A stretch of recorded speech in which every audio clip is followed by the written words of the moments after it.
My name is Sean Bellemeur. I'm the training manager with CAD-CAM Consulting Services. We're the Southern California reseller for Mastercam, and it is currently, I believe, about 85 degrees outside right now in the middle of January, which is crazy to wrap your head around. I'm sure some of you guys are mad at me for saying that, but welcome to sunny SoCal. The reason I'm here today is I want to discuss and present to you the pros and cons and the trials and tribulations of the transition from live training to virtual training. I kind of get sick of hearing everybody talk about, oh, what a crazy year 2020 was. Yeah, no crap, right? I think we all know that by now. So I'm not even going to go into what happened and why we stopped teaching in the classroom and all that. Everybody gets it. We've all been down that road. What I'm going to talk about is going from kind of a concept to now being forced into the reality of having to do virtual training, which is something I never really thought I would have to endeavor. But you know, the economy and everything else just kind of forced our hand there. So I'm going to go through a little PowerPoint here, and then I'm going to show you some things within camInstructor that we did, and kind of working together with CAD-CAM Consulting and camInstructor to produce what I feel is a pretty strong training venue. So let me take you through a quick PowerPoint here. And first I'll talk about what we're going to talk about. First thing, why I was scared. Second thing, well, the uphill part, what was tough about it. Third thing is the downhill, the easy stuff, my favorite. The technology that's available to you, and that's more important than I thought it would be, and I'd like to share my opinion with you about that. And then lastly, don't worry, it'll all work out, okay? Seems like it always does, right? So let's talk about why I was scared. This was my first shot at an online training course, so I really didn't know what I was doing going in, and the first thing I did is I sat down and thought, okay, I need to look at this from the student's perspective and the instructor's perspective. If I'm a student, what's going to keep my attention? The thing is that when we teach in the classroom, we fill you full of coffee when we get there in the morning, right? Got a hot pot of coffee. It smells good. You get you a candy bar, a donut, and we got you full of sugar and caffeine, and we've got your attention. Well, now we're working from our bedrooms, and we're working from our living rooms. And maybe you're working from the shop, but you don't typically do so on a computer. You're running a machine, okay? How do we keep your attention? How do I get my material across, okay? I'm used to staying in front of people. I write my material to stand in front of people. Okay, we have two other instructors here at CAD-CAM Consulting who helped write material for this trainings, and they face the same issues. It's like, can this get parlayed through an internet connection to where you can understand what we're trying to convey to you? Now, here's the other thing. You never know what time of day people are going to log on and attend class. It could be bright and early in the morning where you have coffee. It could be late in the afternoon where they may not retain the content very well. If you're like me at the end of a long day, I'd like to crack a cold one, sit back, watch some TV. Well, are you going to crack a cold one, sit back and watch your Mastercam instruction? And if so, how effective is that going to be? Okay. How do I keep the students on track? That was a big problem for me growing up. And as you know, if you can't stay on track, then you fall behind and then you get discouraged and then bad things happen. And then if you're like me, you fall asleep. Okay, so that's why I was scared. Those are the things that to me were the big hurdles to jump, to try to figure out how to connect with the students, to keep them wanting to come back, stay interested, and so on and so forth. So now the uphill part. Once I got things rolling, what was the challenges? The first thing was I had never attended an online class, let alone teach one. Okay, I just flat didn't even know where to start. I know I said that a couple times, but it's true. I sat down with a pen and a pad of paper and just started sketching some things out. And that's the look I had on my face when I realized I really don't even know where to start. Okay. Going back to the live training, will my teaching methods work virtually? All I've ever done is look students in the eyes and write on a board in front of them and answer their questions and correspond with them human to human. Well, today's day and age, there's not a lot of that going on. So I had to figure out if we were going to be able to use the curriculum that we had in the classroom for the virtual training. The other thing was accommodating the volume of students that we potentially have here at CAD-CAM Consulting. We have upwards of 70 students enrolled at a time per week in our classroom settings. Now, we don't always get 70, but we have 2 facilities that can hold up to 10 people each. Okay, teaching Monday through Thursday, that's a lot of people going through training. So we had to figure out, is this possible to sustain this kind of volume of students, still kind of getting that one-on-one attention that they need, all right? So those were the biggest uphill things. Oh, and then lastly, the amount of videos I thought I needed to create. Holy cow, is it a lot of videos. But you know what? It's actually a lot of fun. I'll talk about that more in just a few minutes. So those were the tough things. It's like, you know, the good news and the bad news. Well, I just told you the bad news. Let's talk about the good news. The good news for me personally was, and everybody else here at CAD-CAM Consulting, we've got a lot of history teaching, okay? So the ability to adapt and think on our feet actually played a bigger role than I thought it would. Here's the biggest thing, guys. My savior in this whole thing, camInstructor, okay? The relationship between CAD-CAM Consulting, myself, and the people at camInstructor, Dwayne and Sheila, Megan, and Mike, is unbelievable. I mean, they have flat... I don't even know where to begin. Sorry, I'm at a loss for words. I really don't know where to begin.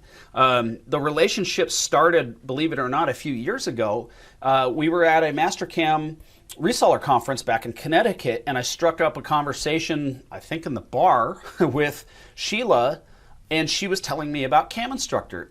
And I have to admit, I actually kind of, you know, we had a very nice conversation, but when I left, I kind of thought, well, why would I send anybody to camInstructor? Because that would be sending them away from my training. Number one, how narrow-minded of me. Number two, I couldn't have been more wrong. And number three, here a couple years later, we have partnered with them in this endeavor. And as I said, they have been my savior. Absolutely incredible what they've done for me. They have flat opened up their playbook to me. A few minutes ago when I said I had no idea what I was doing when I started this, that couldn't be more truthful. I had no clue where to start.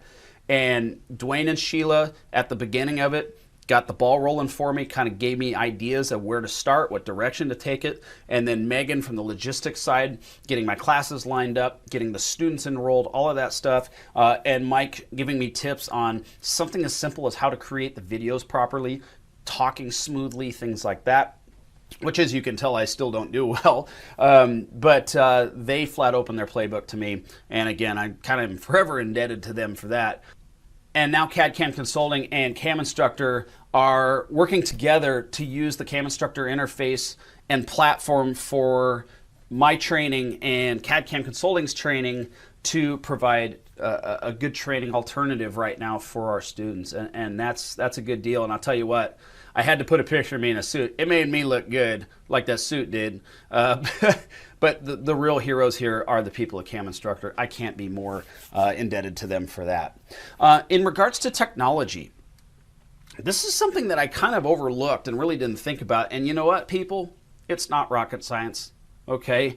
In fact, much of this you have right at your fingertips right now, starting with the Slack app. If you are unfamiliar with Slack, I highly suggest that you go check it out. Even if you don't intend on using it for training purposes, this might be something you can use internally with your company. I've become a big fan. I had never touched it. I think I'd heard of it once, but up until the time I used it, Mike with camInstructor really taught me a lot about how to use Slack, the benefits of it, and I communicate every day of the week on it, whether it's on my computer, on my phone. This is the backbone of how you communicate with your students. Of course, you have the other items like Zoom, GoToMeeting. You know, however you choose to communicate, you can do so with your students that way. So how is it going now? Right now, we have the capability of running up to 4 classes simultaneously. We have a couple of mill training series that we do. We have a multi-axis training we're doing right now and a lathe training that we have developed. And all of this has been done since basically June. We are looking into the future of doing update courses and potentially others. And it all starts with that foundation that camInstructor has provided for me and the training staff here at CAD-CAM. we have up to 15 students per class. That seems to be a pretty good number. I've had as few as 3 and as many as 14, but the 14, my biggest concern is being able to have enough time to pay attention to each student's needs individually, and it has worked great. So 15 seems to be about the magic number for us. And like I said, that they were still able to get their time.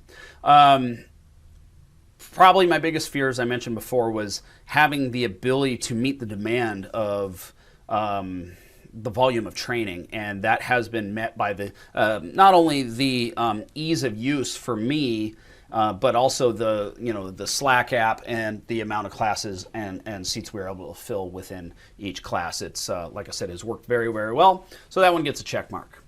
We've been able to remain in contact and keep things moving smoothly. What I mean by that is everybody knows you're only as fast as your slowest person. In the training setting, that's what we always say is you're only going to learn as much as the slowest guy or gal. So the use of the Slack app, and we use Zoom here at CAD-CAM, that has been very, very helpful in keeping in touch, keeping things moving along. So that gets a check mark as well. This has a personal aspect for me, and this is the one where the students are feeling comfortable asking questions.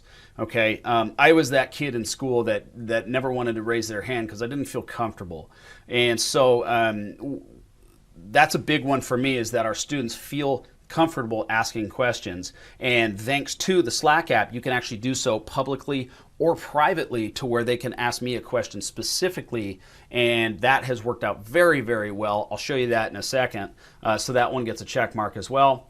And of course, the use of the Slack app, which gives the ability the students the ability to access me, the instructor, or Rob, the instructor, or David, or whoever here at CAD-CAM is been doing it.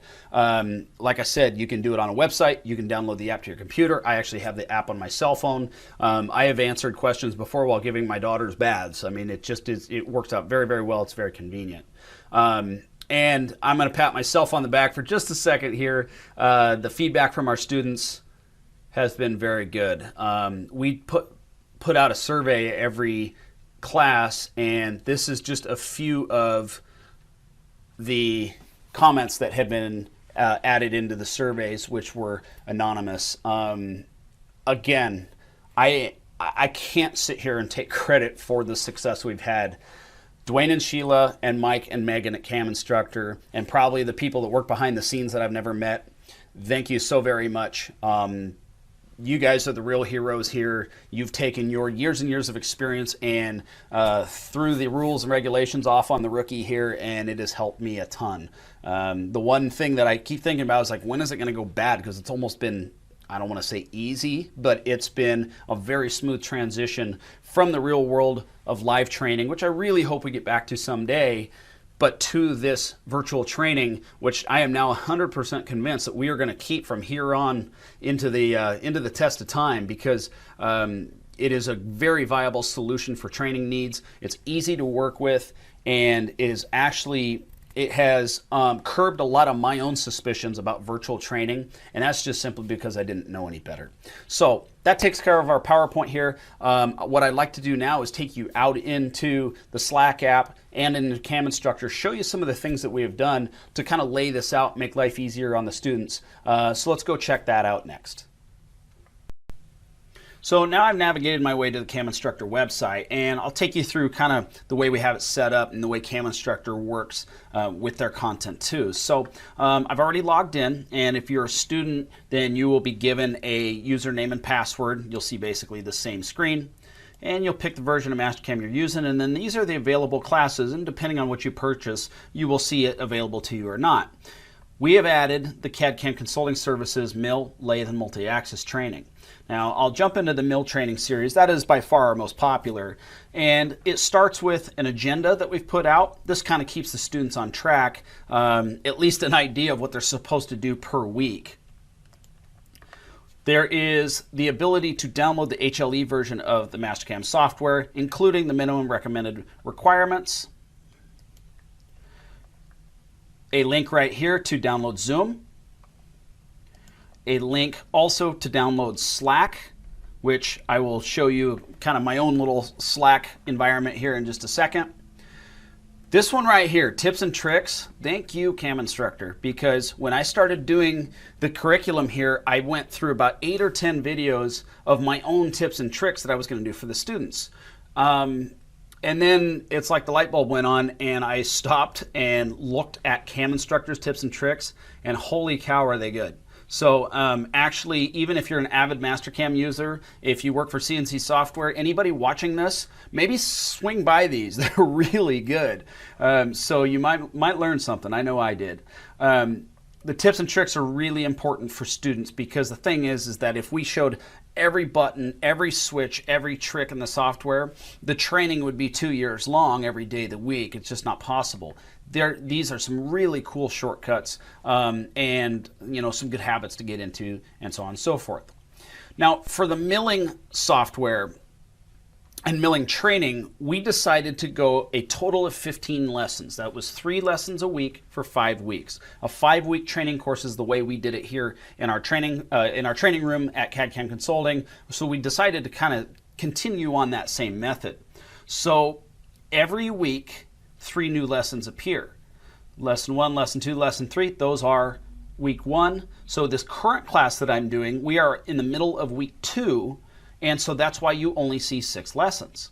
Okay, now I have actually a secondary mill class going, and you can see, let me go to my courses again, you can see that they have all 15 classes up, because see there, you see all 15 lessons because they are on their final week of training. All right, so we laid it out 3 lessons a week for 5 weeks, and then at the end of each lesson, at the end of every week, every 3 lessons, we have actually what's called a test exercise, to where the student has to submit something to me, the instructor. That tells us a couple of things. First of all, they're on track, they're keeping up, but also you kind of learn the students' habits and the way they program and the things they like to do and the things they don't like to do. I found that very fascinating, actually, in looking at their files. So let me take you through a standard lesson here. Each lesson has an outline at the beginning, very simple, just a rundown of what we're going to cover. And then videos, okay, and more videos.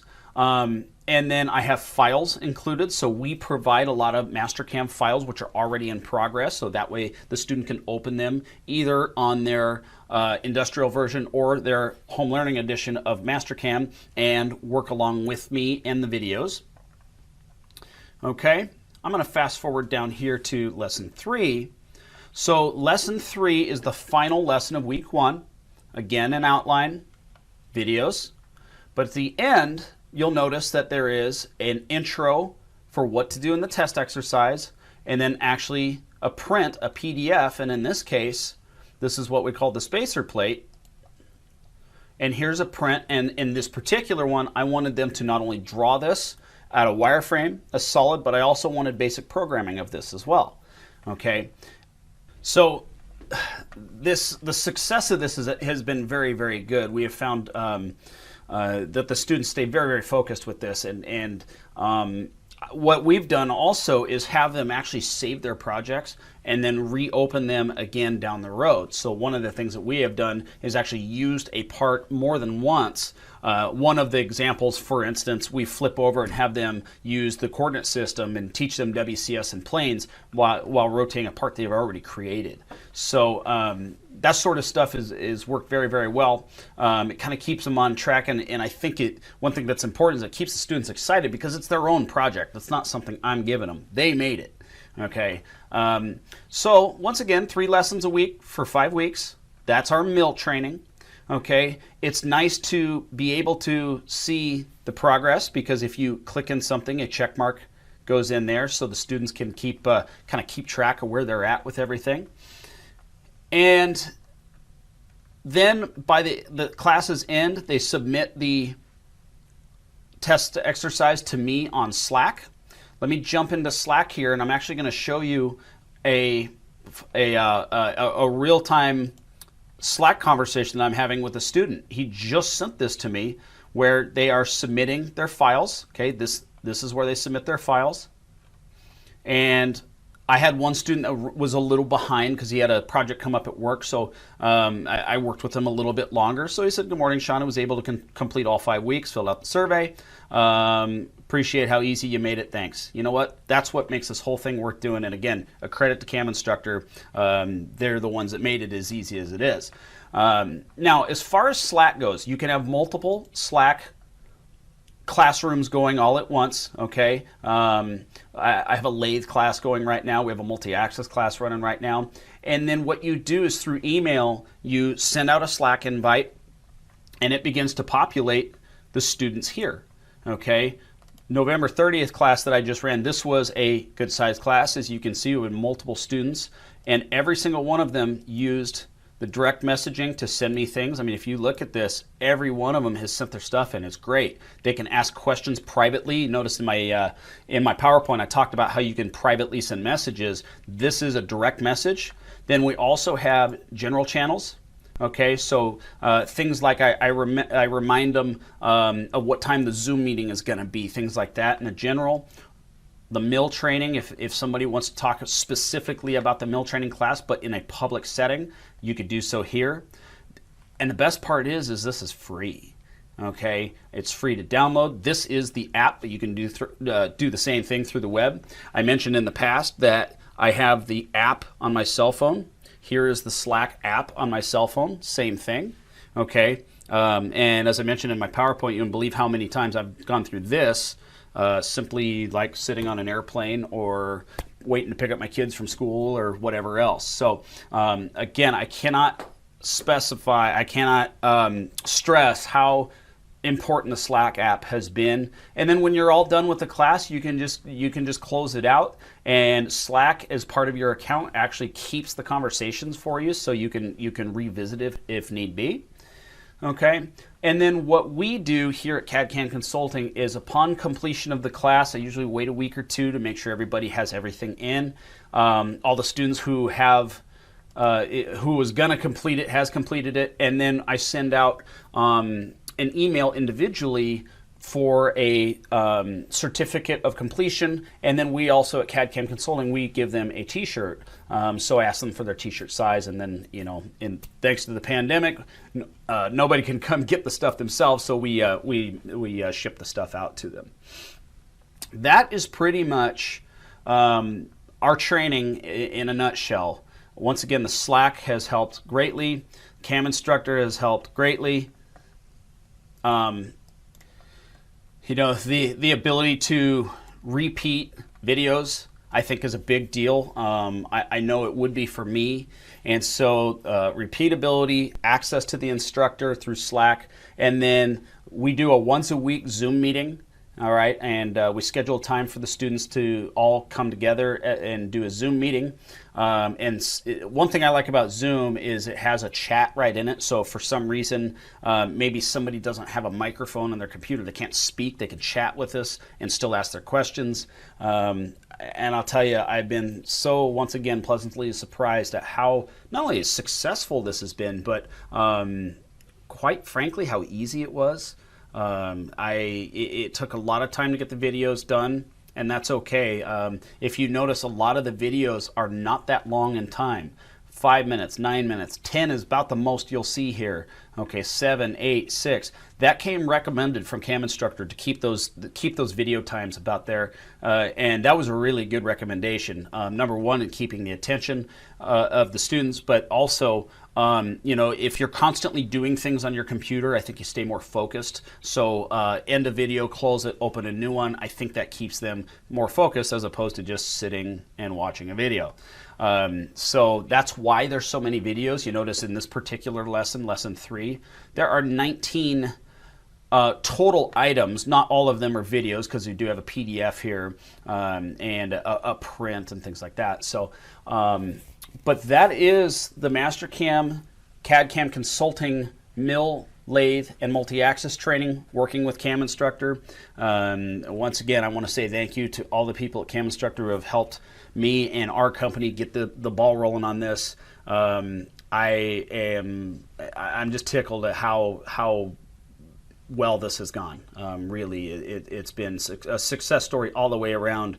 I'd be happy to answer any questions anyone has. As CAMInstructor opened the playbook to me, I would be happy to open the playbook to anybody else, to talk about the things that I liked, that I didn't like, that things maybe I would do a little differently. And now that I've got a few months under my belt here, definitely would change a couple of little things in the beginning process of all of this. Yeah, I'd be happy to answer any questions. I appreciate your time. Thanks for tuning in. And we'll talk again soon. I look forward to the questions, the comments, and anything else you have for me. Thank you very much.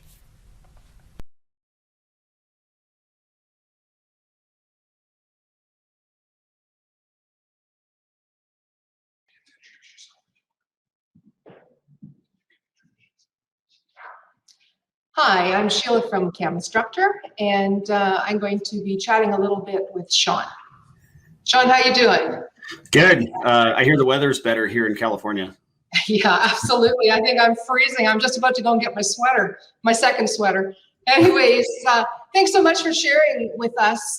Really enjoyed your ability to share your experiences with what it was like for you to kind of cross over and go from classroom training to online training. So I think it's a real testament to you and the rest of the group at CAD-CAM Consulting. So what I'm going to do is I'm going to read some of the questions. I'll try to be kind to you that were posted, and we'll kind of go from there. Sounds good. All right, so I'll just get my questions organized here. All right, first question. What is the process for submitting your content to CI like? This individual has been using their stock content to train with, but have not added their own. The best advice I have there is trial and error. Basically, what we did is our training team sat down and went through what we've been using live in the classroom, and just kind of what I did, and probably is kind of the long way around, but I literally just did a dry run of it through video and played it back to myself and see what it sounded like. And, you know, there are things that obviously when you're in the classroom, you stand there and like wait for a student to get done with something. Well, you can't do that in a pre-recorded video environment. So a little bit of it was trial and error. Another thing that I did that, and actually a couple of the people in our training team did, is just went through some of the courses in CAMInstructor and saw how it was laid out, took some notes, and just adjusted our stuff that way. I think I have, of our 5-week mill training, I think I have 2 of the same files that I used in the live training. So we did have to make quite a few adjustments when it came to the content, but you know, the delivery ended up very similar. The biggest thing for me was just to keep it flowing, and so that was on the forefront of my mind. Okay, thank you. Next question. Can you go through your setup process for adding material to CAMInstructor and how you started? That's actually the easy part. Is you know, like I kind of said in my video, I ended up like the one on the stage holding the trophy, and you guys are the ones that did all the work in the background. So, and I think I saw Jack submit that one, but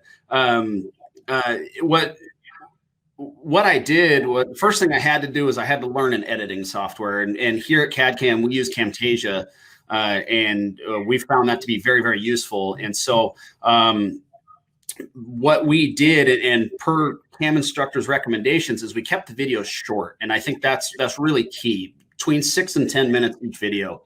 And then I just kind of broke down the training into 6 to 10 minute videos, and just basically started at A and ended at Z. And then what I did is I used kind of the same format the CAMInstructor had from a lesson plan, and then laid it out to where I basically share filed the videos and sat back and watched you guys do the work. It was great. I'll keep that. I'll remember that. Yeah.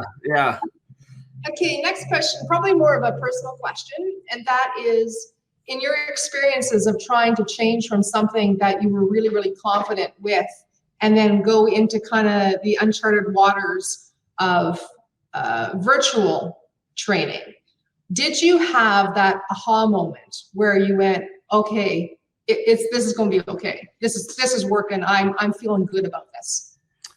You bet. And it took a while. But it was one of those things to where I had to kind of do it my way, because I mean, with all of the guiding that was given to me by CAMInstructor, I had a vision in my head, and it just wasn't, I don't know, it just wasn't the way I could see it. And I was actually working late one night, and I was about,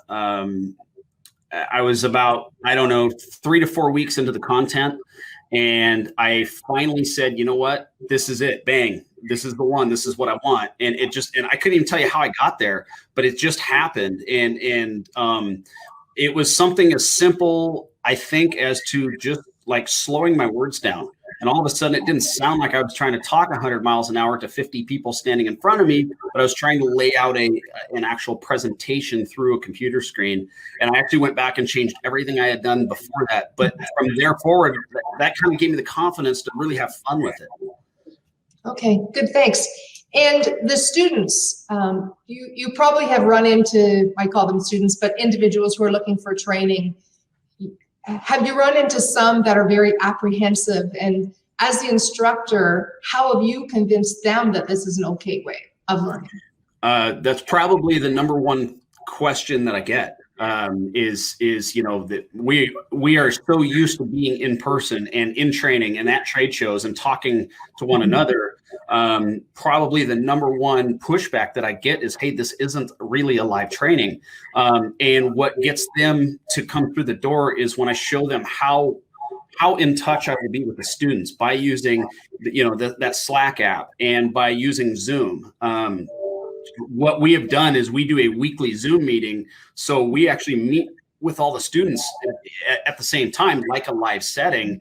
And then the use of that Slack app has been a godsend, because I can communicate, I can create videos right inside of Slack. And that's the thing that kind of pushed them over the edge. Is like, no, we're not just having them push play and we'll talk to you in a week. It's that there's that constant engagement with the instructor. And were they welcoming to it? Like, did they find it easy to grasp on? Like, some people, will hear Slack or Zoom and then they're all apprehensive. But did you find the transition from them, once that they got over that, yeah, this is going to be fine, easy for them to adapt to? Yeah, definitely. I feel like I should get commission from Slack somehow, because I was that guy. I mean, like right in my PowerPoint, I said I wasn't used to any of this technology. It was totally eye-opening to me. And if a dummy like me can figure it out, I was very confident anybody else could. So yeah, it's been a great thing. One thing that I will say that I think a potential student or a potential company looking to do this kind of the style of training needs to consider is having all of those tools available to their student, because that's the one thing that I feel is a little unfair to the student. If a company says, yeah, just go off and do that training at night, but they have nothing but a laptop with Mastercam on it. They don't have speakers. They don't have a camera. They don't have any way to communicate. That's not really fair to the student. So there might be a little more preparation work from the company's side, other than to just send a guy out the door and into the training room. But other than that, I mean, it's simple. I mean, the technology side is so easy. You guys on your CAMInstructor side have done a great job of explaining how it works and the previews and the links and all that good stuff. I mean, I ended up just using your stuff when it came to explaining the technology side. It's been actually quite simple. Okay, perfect. Thank you. Next question. Are the sessions of a specific time, or do students access the videos on their own schedule? Part 2, are the instructors dedicated to monitoring the Slack messaging during each session? So let's break that down. First question, are the sessions at a specific time, or do students access the videos on their own schedule? So, and this is something that was really important for me to give the students the freedom here. And one of the advantages of virtual training, I have a schedule for the training, and basically you are free to get everything done by Friday. Just be done by Friday. You can do it all in one sitting, or you can break it up day to day. Now, and that's because we all have different situations. I might be working the night shift. And so I can't do it at night because I'm working graveyard, but when I wake up at noon, I might be able to put in a couple hours before I head back to work. So, so the videos all being pre-recorded, the beauty is that you can kind of come and go as you please, but I have basically a weekly check-in. And so by Friday of each week, I have them submit those test exercises to me. You can have it into me by Tuesday. I don't care. As long as it's to me by Friday, because the following week, that's when we meet on our Zoom and we talk about the previous week's information. So as long as you have it to me by then, like I said, it's really up to you. But the beauty of pre-recorded content is the fact that if maybe you don't get it, you go back, play it again. If you got through it quick and just want to go through it again, do it 2, 3, 4 times. It really doesn't matter. Just to keep the class moving. That Friday is my deadline. Otherwise, it's up to you, the student. Okay. And then do you find it stressful knowing that, you want to check Slack, but you don't have time to check it all the time? Or do you do that specifically? Like, do you have a schedule for yourself knowing that life is busy? It's not really, actually. It's actually been a very good transition, and kind of relating back to the second part of that question. The Slack app is accessible via computer. I have the app on my phone. And I asked students, I said, listen, if it's 11 o'clock at night, I got 2 kids under the age of 4. I'm in bed asleep. So, but you'll get a message from me early the next morning. And typically the questions are short answered. So it's or require a short answer. So it's very fast, very simple. You can access it from anywhere. And I've been very pleasantly surprised at how it keeps the communication very wide open. If something requires a little more time, like a reply via a video, or almost more like a support question, that's why I'm the instructor. I mean, that's what this company pays me to do. So it's actually very simple to stay up with. And the students have 2 options there. They can actually ask their question in a group, a general setting, to where I've actually had discussions formed between the students to where they can actually work amongst themselves. And by the time I get the Slack, I've had the question answered by another student. Or they can message me privately and get more of a one-on-one feel to it. But that's the beauty of it, is it's so wide open and has so many options that you can really basically do what you want, and it's easy to access. Okay. Another question, again, I think this might be more related to CAMInstructor, but I'll throw it out to you, Sean. We have an individual who's looking for getting tutorials for high school students to use. So I can kind of feel that different providers out there, you certainly can reach out to us at CAMInstructor.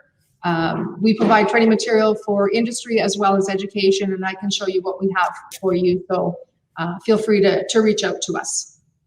Another question, let me see here. I'm going to go with this one. How do you see incorporating the in-person and online once things get back to the new normal, let's say? That's a really good question. It's something that's come up in meetings here at CAD-CAM already.